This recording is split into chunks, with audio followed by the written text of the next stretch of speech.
Hello everyone, this is Swapna from Magic Paper Pixie. I hope all of you are doing well and staying safe. I am back here today with a video with a few more card inspirations.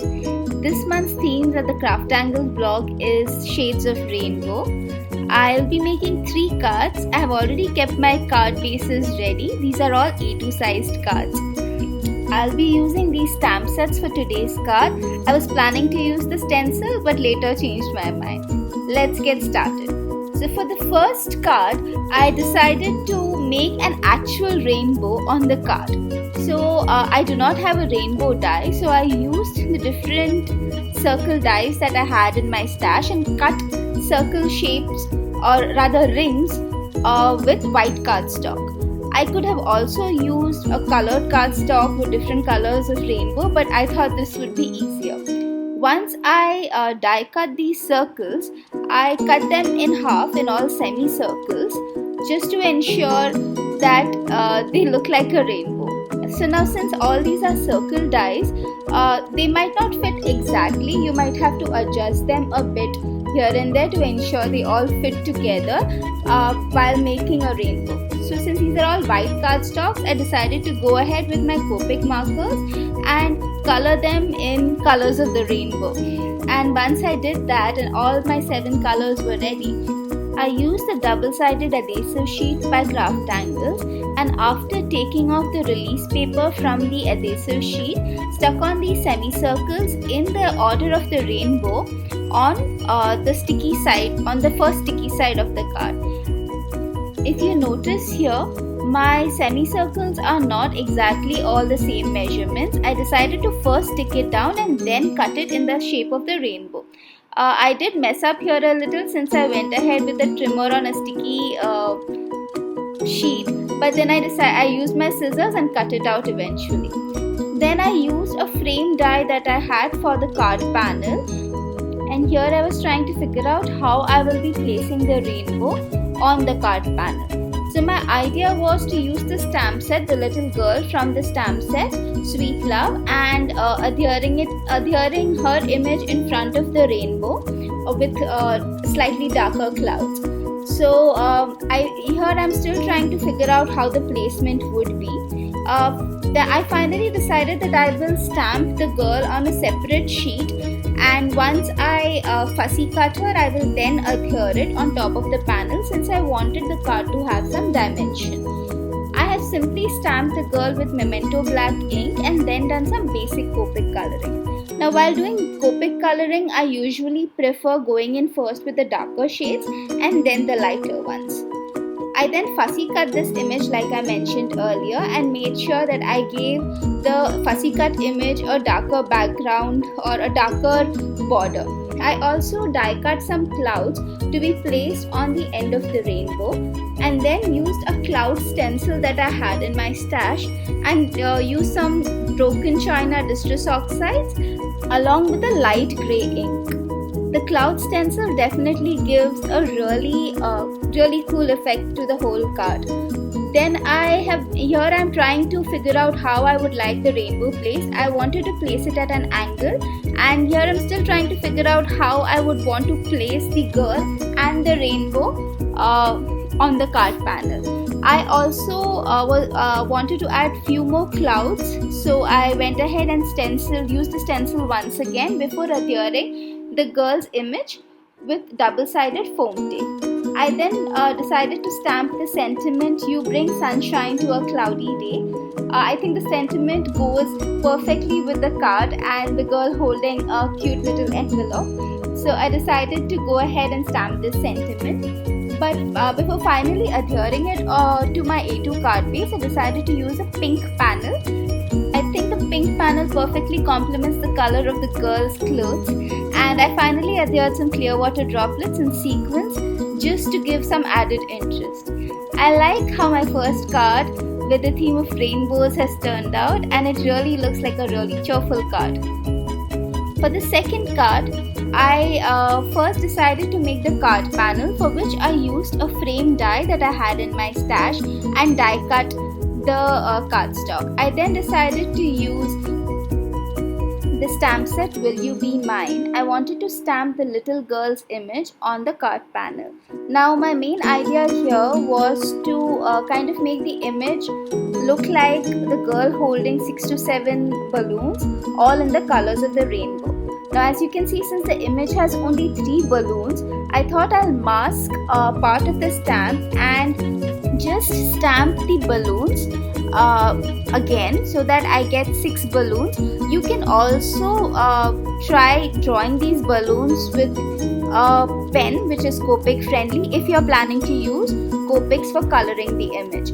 I did draw one of the balloons with my hand, whereas since I wanted similar shapes of the hearts, I went ahead and masked part of the stamp and stamped again just to ensure that the girl is holding more balloons.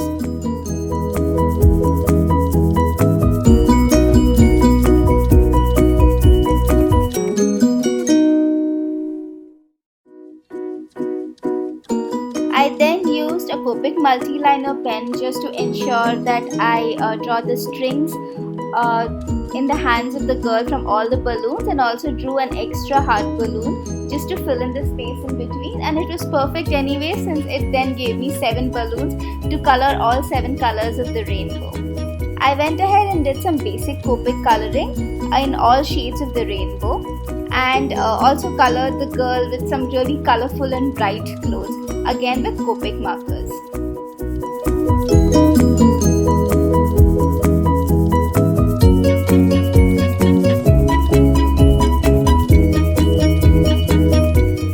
I then decided to jazz up the little girl's dress a little by adding some white gel pen dots all over the dress to make it look like a polka dotted dress. I really like the effect that it gave. So rather than being a plain boring dress, I just wanted to jazz it up a little. I then decided to use the circle stencil from Craft Angles and use some bone lipstick Distress Oxide and go over the rest of the panel very lightly, because I didn't want to make a very solid background. I didn't want the focus to be taken away from the main stamped image. So I just did some very light stenciling on this card panel. And once I liked what the final look of the card panel looked like, I went ahead and stamped the sentiment, "Just a note to brighten your day," with Memento black ink directly on the card panel. Now I stamped it using an acrylic block, and I thought that the image was rather light, so I went ahead and went over the whole sentiment with my Copic multi-liner pen just to darken the whole sentiment. And I really like how simple and yet colorful the card looks. I adhered this on the A2 card base with some double-sided foam tape, and then decided to go over these balloons with my Spectrum Noir clear glitter pen. I was in two minds if I should be adding some glossy accents on these balloons, but then I decided otherwise. I just added a little bit of Spectrum Noir glitter pen, and I think the effect was really cool. I then used my glossy accents and added some sequins and some jewels on top of the card. And I really like how simple, easy, but yet colorful and cheerful this card looks.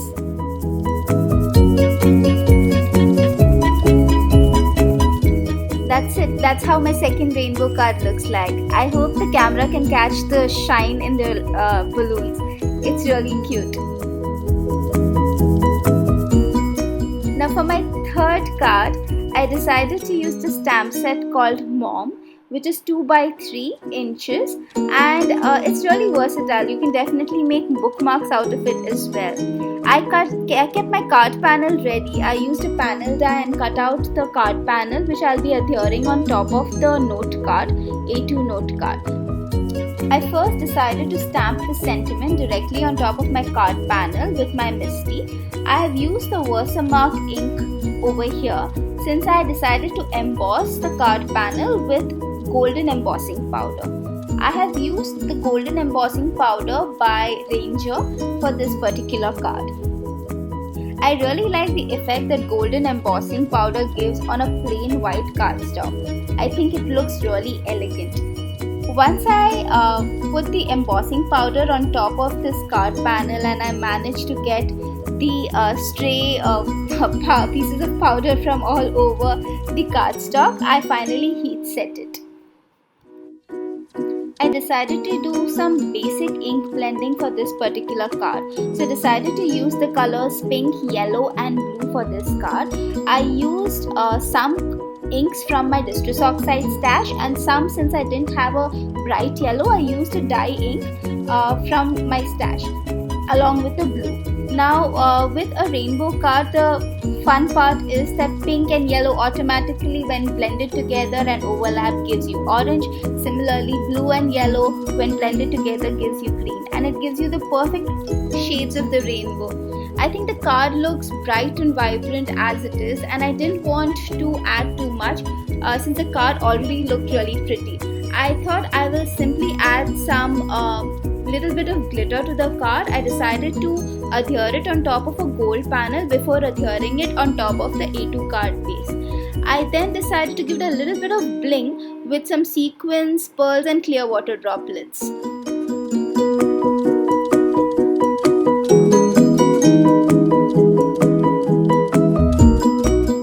I then decided to use a little bit of black ink and splattered it across the card using my paint brush just to give it some more effect.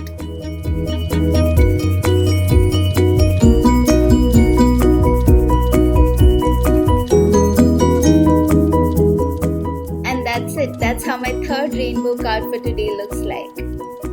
I do hope you enjoyed this video and that you would try out your hand at these techniques. Do let me know how you like them. I really liked how today's cards are all bright, vibrant and cheerful. Here are a few more close-up images of the cards that we made today. If you haven't already, please do subscribe to this channel for more ideas and inspiration. Until later, take care, stay safe and happy crafting.